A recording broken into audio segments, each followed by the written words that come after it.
Hey YouTube, S0 to S6 Augusta showcase time. So I would normally be borrowing a viewer's account for this, but needing them to have S6 and also not activating them right away would take self-control that most people wouldn't have, myself included. So I'm using the media server for this because I just used it for her complete guide, which is out on the main channel if you guys want to see it, and now can enjoy S0 to S6. So we're going to be starting in TOA until the HP bars just can't handle the damage increase, and then maybe some solo TOA holograms after. We'll see. Timestamps if you need them. Let's go through her build really quick. 3-piece Crown of Valor, this is pretty standard stuff. 2-piece Void Thunder, we have crit rate, electro, attack, stat distribution, 34 regen, 53 crit rate, crit damage on the screen here. Total stats, we're gonna be at 2.8k attack, 134, 78.6, and 213. All right, so I'm gonna first do base damage just so you guys get familiar, and then we're gonna start adding the sequence nodes. All right, lovely TOA. Hazard Tower, we're gonna be bullying Xlice as usual here. This is the standard comp. I'm probably just gonna do one rotation. We don't need to do any more than that. There's gonna be crit fishing when we're not S2, so just keep that in mind. I'll try to get as many good crits as possible here. All right, just gonna do standard rotation with one full ultimate, and that's basically all we need. Excuse me.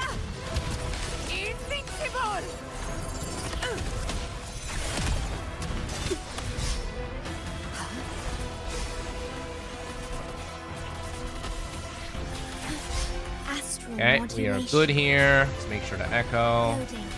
Done. Feel my wrath. Leave me alone. Burn.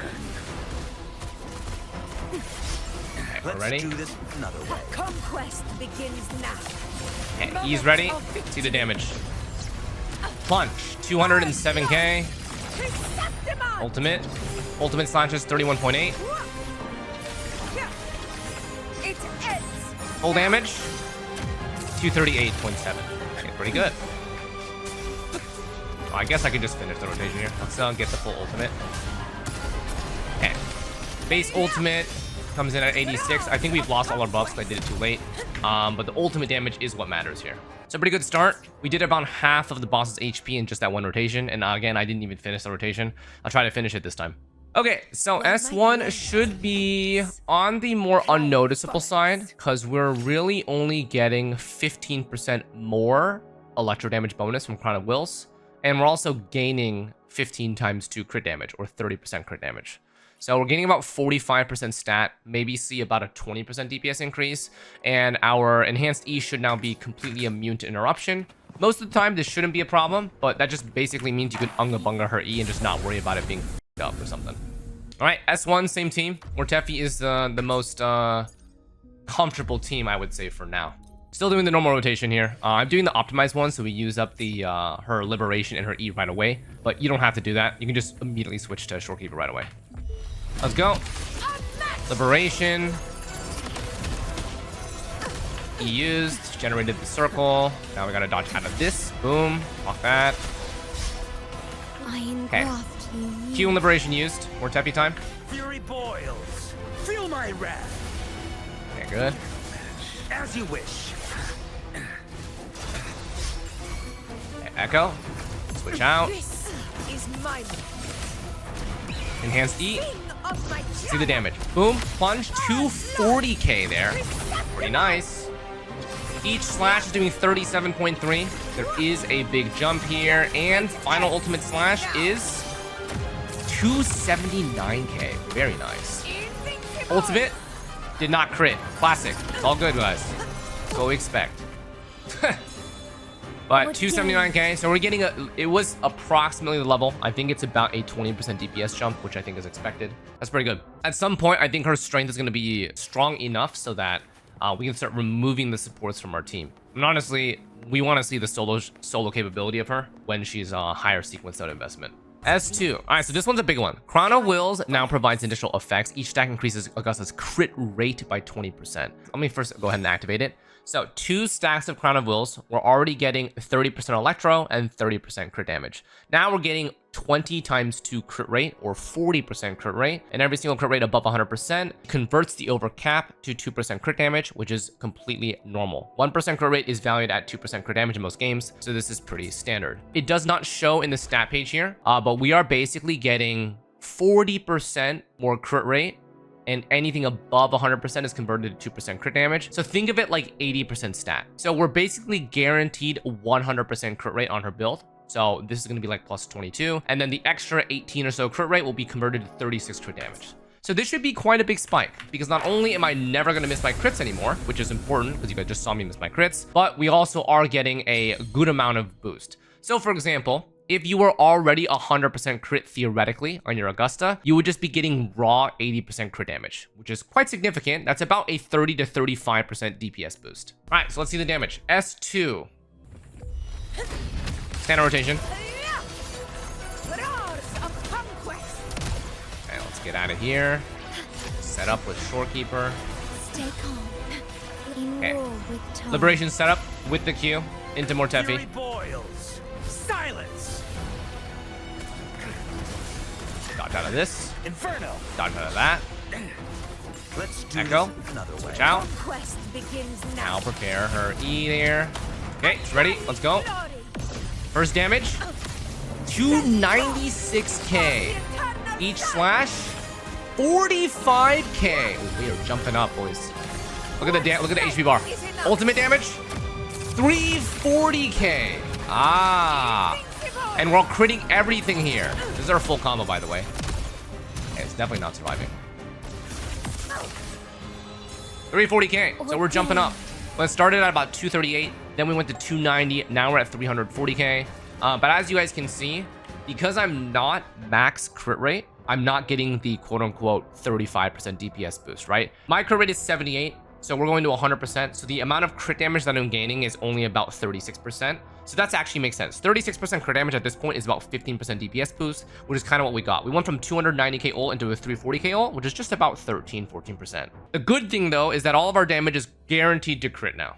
All right, Augusta S3. So this one is pretty standard. 25% final damage increase. That's literally it. It's just take all of her numbers and they should be doing exactly 25% more, if I'm not mistaken.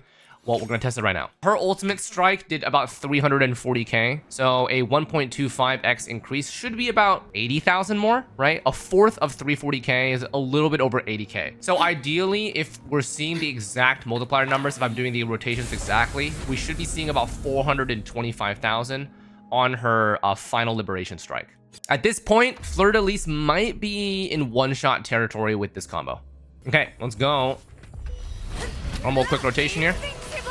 Okay, set this up. Boom. Shorekeeper.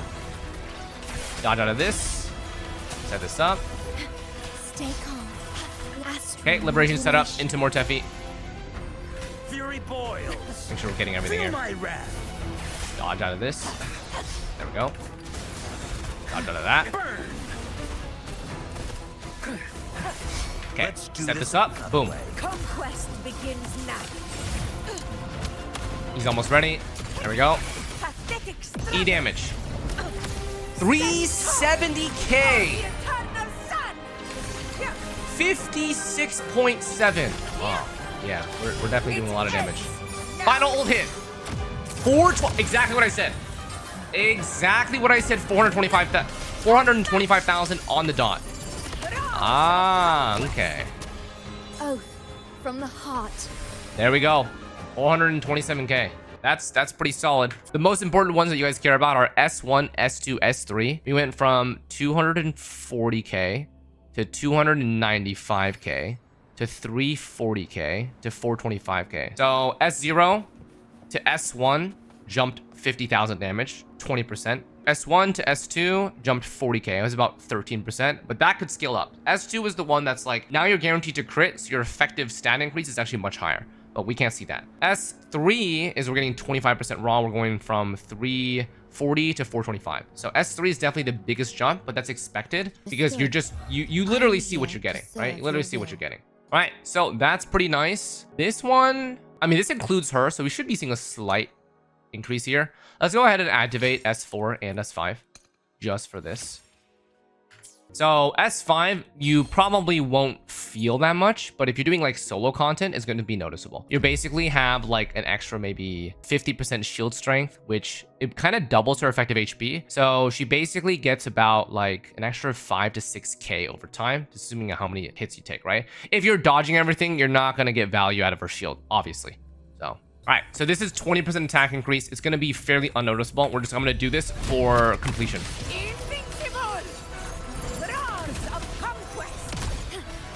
Shorekeeper here, boom.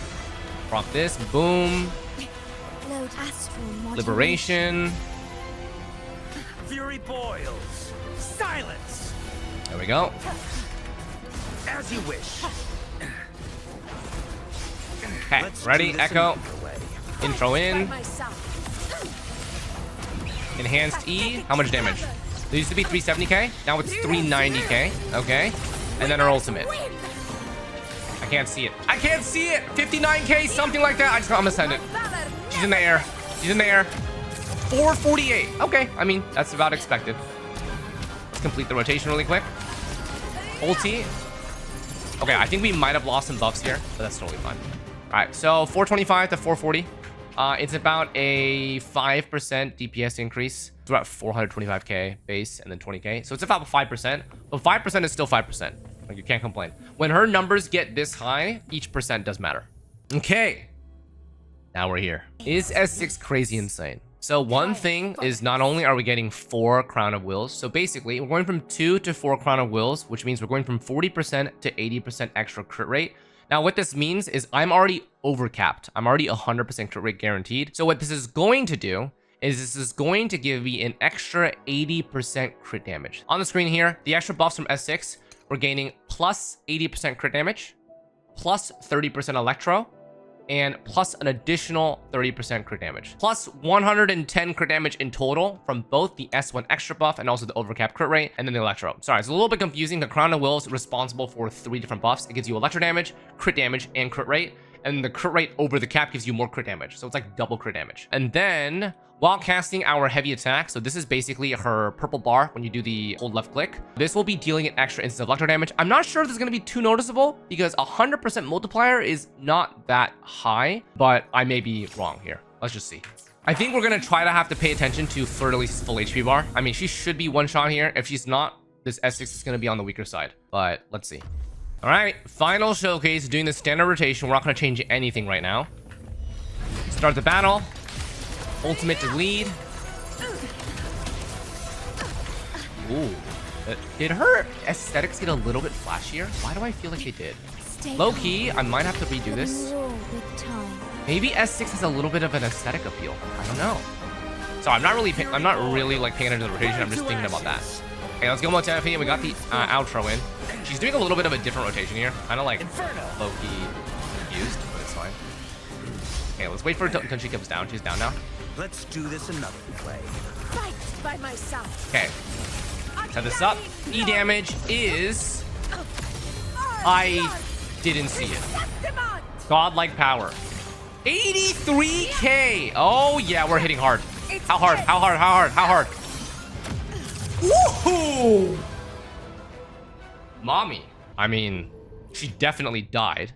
Let me change the rotation for this. So that damage was just raw 110% crit damage. So 110% crit damage probably gets her about a 40% DPS increase. We had 440k and then we went to 620k. So we gained about 180k. 180k out of 440 is 625 over 440. 42%. So it is quite heavy there. Let me change the rotation just a little bit, because I want to see the 100% electro attacks. In this particular case, I'm going to go immediately into Shorekeeper. I'm going to change things up a bit. So, just start with Shorekeeper here. I'm going to see full value. This guy's like a bro. Dude, she's not even paying attention to me. Okay, switching. Feel my wrath. Dodge out. Get my E-procs off. Boom. Divine grace. Dodge out of this. Wait. No, wait, look at my Mortefi. I was looking here and I didn't see any of my QTEs ready. And then I looked at my intro and I was like 1% off.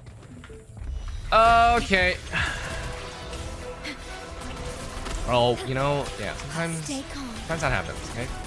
Happens to the best of us. I All right, let's am get into what this. you knew. Fury boy. Tappy intro. Silence. She's changing up her groove a little bit here, but it's totally fine. Boom. Inferno. Another dodge cancel. I'm gonna make sure I get this first. Okay, Let's do there. this another Okay, we got it. Fight Okay, by heavy my attack. I cannot tell. 288k there into the E. Okay, bro, I honestly can't tell. Whatever, let's just send it. Sing of my triumph. No. Stand tall before the eternal Okay. sun. 79. Okay, we ended up doing a little bit less here, but she's still very, very, very dead. 595. You know, I'm gonna be honest. Those extra attacks, you can't really tell. I couldn't tell, at least. The 110% crit damage is noticeable. It's very noticeable. 42% DPS gain from S5 to S6, which is pretty solid, I will say. Now, the thing is, we didn't actually have to leave TOA, huh? I stayed in TOA this whole time. I didn't have to go to the holograms because the boss didn't have enough HP. But we are only doing one rotation. So here's the thing. How long would it take me if I just did a solo S6? Let's try this out. Let's try this out. So let's get rid of all of these guys here. Solo S6 Frolova against Xlice. Not the hologram version, just the TOA version here. All right, so let's try this. We only have one stack. Invincible. Roars of conquest. Damn, I wanted to parry that. I hoped to parry that, but I did not. Okay, almost there. I have it now. Let's go. Damage. 180k is still good. Still good. Yo, doesn't this damage kind of look like S0 damage? Unbuffed S6 is literally S0. That is low-key kind of cool. Not gonna lie. Okay, I want to make sure I don't die here. She's almost down. Okay, she's down now. I do not want to ult here. Okay, first let me do this. Okay, now we ult. Gives me 40% bar into a double E. Okay, still need a little bit more though. She's gonna die before I can set that second ult. Okay, she's just dead. Still gonna dodge though. Yeah, she's just dead. Okay, I mean, I only had space for one ultimate, but S6 Frolova unbuffed damage is S0 damage. Like actually, which is actually kind of interesting. The buffs on our team basically account for all of the sequence nodes. Well, I mean, that's good, I guess. Supports are very useful, and they do scale up your damage quite a bit. I'm excited to see this with Yuno. I'm wondering though, since I activated S6 here, I might have to ask them to see if they can reset my sequence nodes. Well, in that case, then maybe... Oh my, look at this. Look at this, guys. I have the buffs on. I have 4 Crown of Wills, 158.6 crit rate, 390 crit damage. I was about 213 crit damage before. I think my crit damage is already overcapped for my crit rate. If we take a look at echoes, 5363 is still the same. So the 58%, I'm pretty sure this is already calculated. All right, pretty good then. I mean, that's basically what I wanted to do. Pretty good showcase here. S0 to S6 Augusta. S0 damage, pretty baseline 240k ults. S1, S2, S3, about 20% gain for each. S6 is about a 40% gain from S5. The damage from S0 to S6 is about 250% maybe. And then unbuffed, it's about the same. So S6 unbuff Augusta turns out to be very close to S0 Augusta with a full team. All right, so that's gonna be S0 to S6. Thank you guys for watching. It's gonna be on probably the second channel. Let me know in the comments what you think. And if you decide to pull her, let me know. Don't forget to like and subscribe. I'll see you guys on the next video. Take care. Thanks for watching.